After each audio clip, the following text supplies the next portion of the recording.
আমরা কথা দিচ্ছি আপনাদেরকে, চায়ের রাজধানী শ্রীমঙ্গলবাসীকে কথা দিয়ে যাচ্ছি, আমাদেরকে ভোট দিয়ে জয়যুক্ত করবেন। আমরা এই শ্রীমঙ্গলকে পৃথিবীর কাছে ব্যবসায়ীদের পক্ষে আমরা কাজ করে যাবো ইনশাল্লাহ। ধন্যবাদ সকলকে।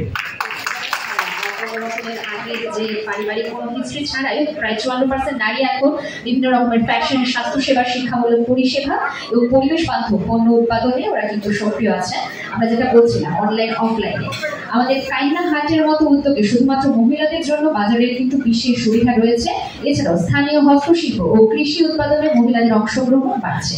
আমাদের জেলার নারী কম্পেয়ার করতে যাই মৌলভীবাজারে এখনো কিন্তু আমাদের নারী উদ্যোক্তারা সেভাবে সামনে আসে না। তবে আমরা দেখতে পাচ্ছি ঘরে ঘরে এখনো কিন্তু নারী উদ্যোক্তার সংখ্যা আস্তে আস্তে বাড়ছে। আমাদের যে প্রতিবন্ধকতাগুলো রয়েছে আমরা সেগুলোতে একটু আলোকপাত করতে চাই। আমাদের অর্থায়নের সীমাবদ্ধতা রয়েছে, আমাদের ঋণ রয়েছে, আমাদের ব্যাংক থেকে যে লোন পাওয়া, আমাদের যে আমরা বলবো যে ক্যাপিটালিটি, সেই ক্যাপিটালটা পেতে আমাদের বেশ বেগ পেতে হচ্ছে। আমাদের বাজেট ক্ষেত্রে আমরা দেখতে পাই।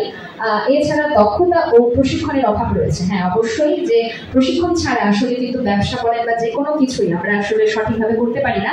সে জায়গায় আমাদের কিন্তু একটু ঘাটতি রয়ে গেছে, যেটা আমরা আশা করছি আমাদের এই প্যানেল এটাকে কাটিয়ে উঠবে। আমাদের মহিলা উদ্যোক্তাদেরকে ঘর থেকে বের করে নিয়ে আসবে।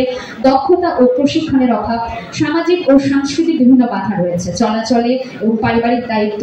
আমরা এখনো দেখতে পাই বিভিন্ন পরিবারে যে নারীদেরকে আসলে বাইরে যেতে দেওয়ার ক্ষেত্রে আমরা দেখি যে এখনো সেভাবে আমরা উন্মুক্ত চিন্তা করতে পারি না।